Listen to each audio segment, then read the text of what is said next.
Hey everyone, how are you? I am Julie Brain Lady Anderson here on this amazing, let's see, what is the day today? I'm trying to do some different, two different things at once. Um, Anyways, I am working to do another survival tip for the COVID-19 or for this coronavirus quarantine that we have going on right now. Um, let me see here. Bear with me just a second. I am um, trying to do a couple, I'm trying to stream on more than one platform at one time.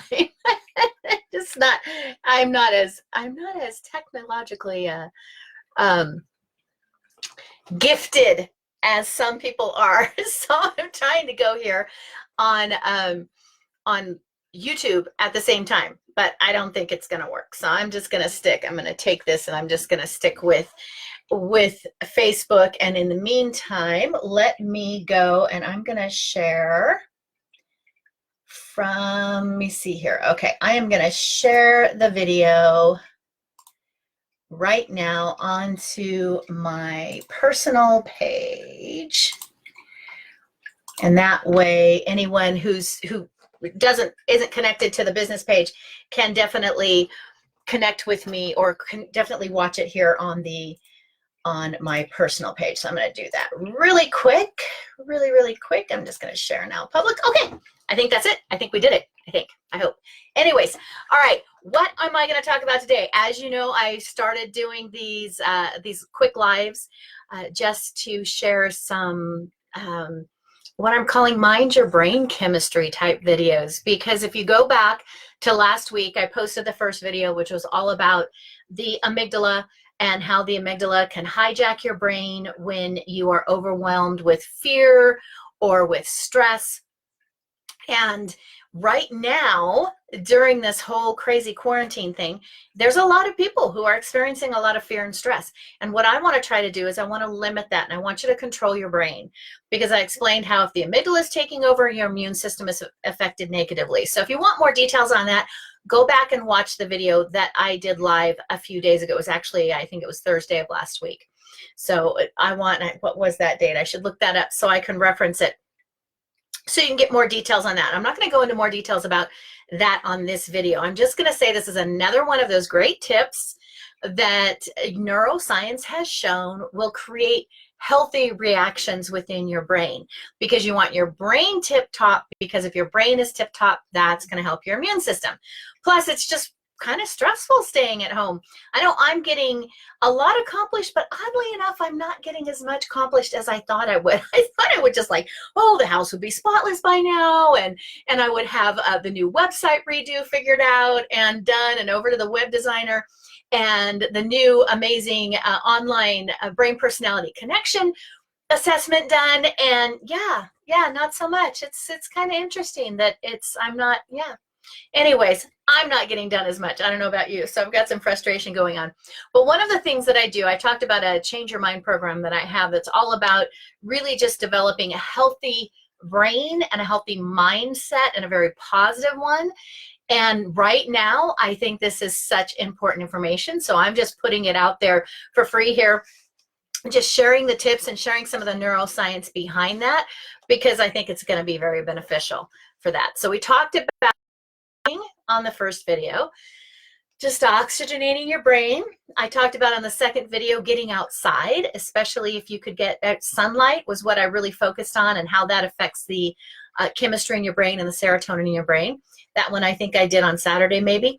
Now today I'm going on to tip number 3, and that is my favorite. Wait, let me get out of the way so you can see it. It is Tickle Your Funny Bone. I don't know how well you can see that, but that is the one for today. Tickle Your Funny Bone.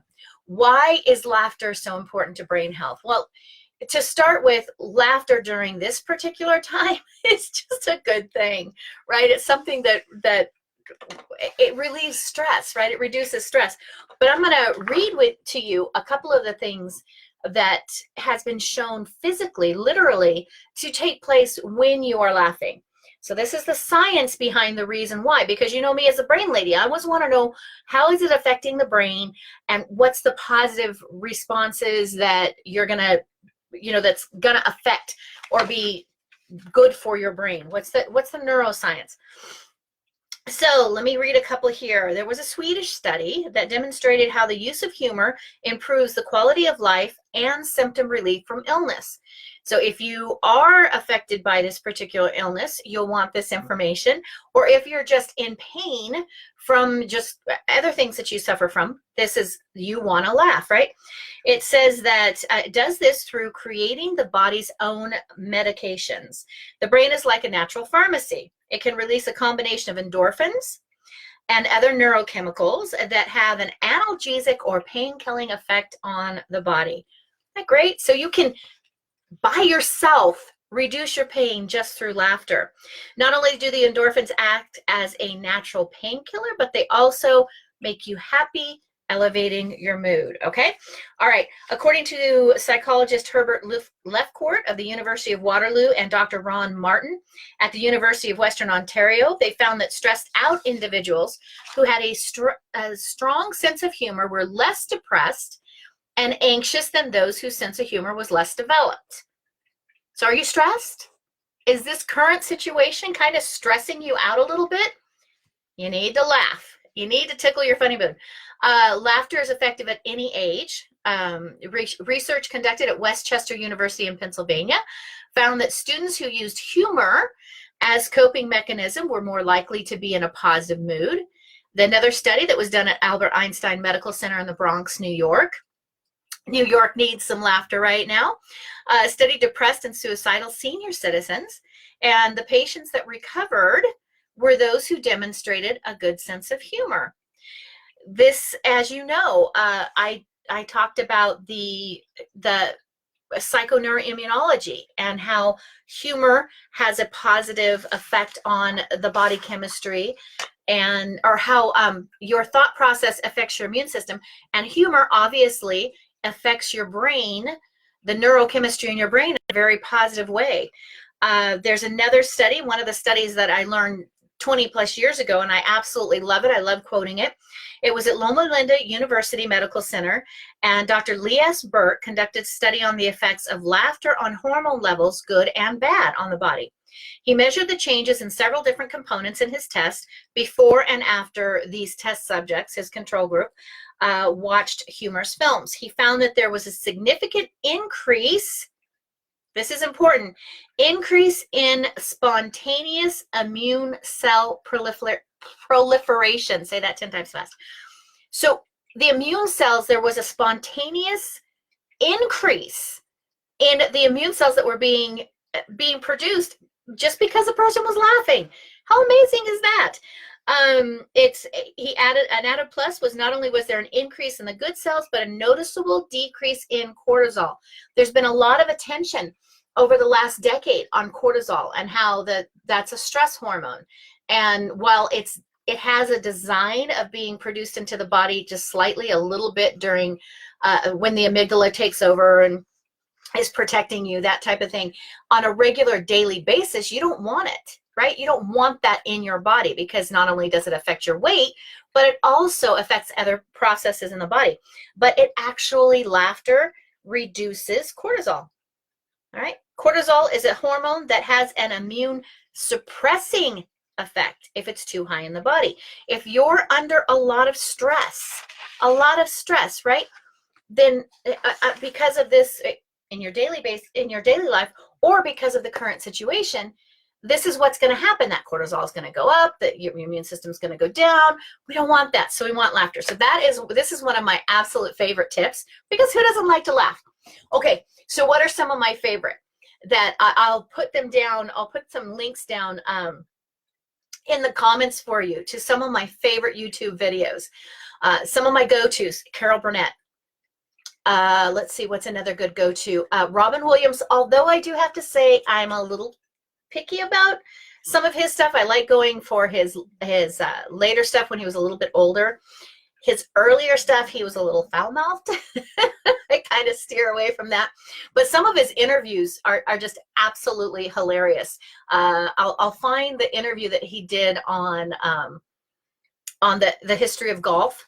Hilarious. Carol Burnett, her video that's absolutely my favorite is the elephant story, when Tim Conway is talking about the elephant story. And what's really great is if you watch not just that skit, by the end of that skit, Vicki Lawrence says something that just has Dick Van Dyke literally falling off the edge of the couch, cracking up. Like, it shocked all of them so much. They all lost it. So I think you can find it by the elephant story, but I'll find it and I'll put it in the comments here. Hilarious, absolutely hilarious. Also look up the story behind the elephant story and why Vicki Lawrence said what she said and why it had the effect on the cats that it did. Apparently Tim Conway was always going off script and throwing things, throwing the rest of the cast members under the bus, so to speak, in terms of them maintaining their composure.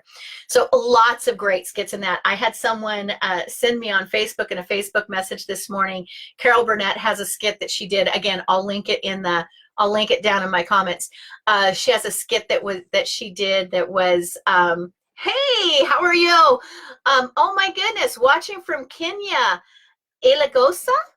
Ilagosa, is that your name? Thank you for watching. This information, it doesn't matter where you're at in the world, right? It's stuff that'll help you get through this trying time. Looks like to me a lot of places in Africa aren't quite as hard hit based on current studies or current statistics, but who knows how that might change. So thank you for tuning in. Anyways, they sent me a Carol Burnett skit this morning on toilet paper, of all things, right? Toilet paper.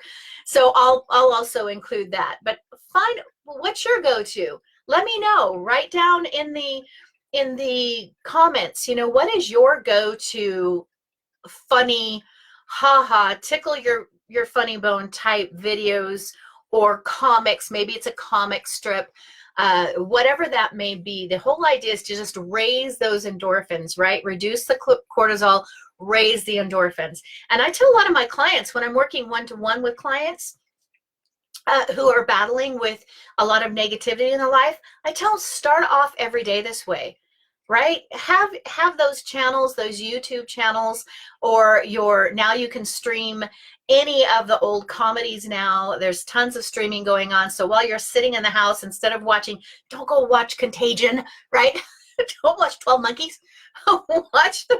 watch the comedies, watch the series that are just hilarious and will make you laugh. Go put your go-to down in the comments and share it with the rest of the community, and we can all benefit from that. But that's my tip number 3. That's what I wanted to share with you today. That's what I really think is important that we take with us, whether we're dealing with the stresses of the current restrictions on travel or quarantines, depending on where you live.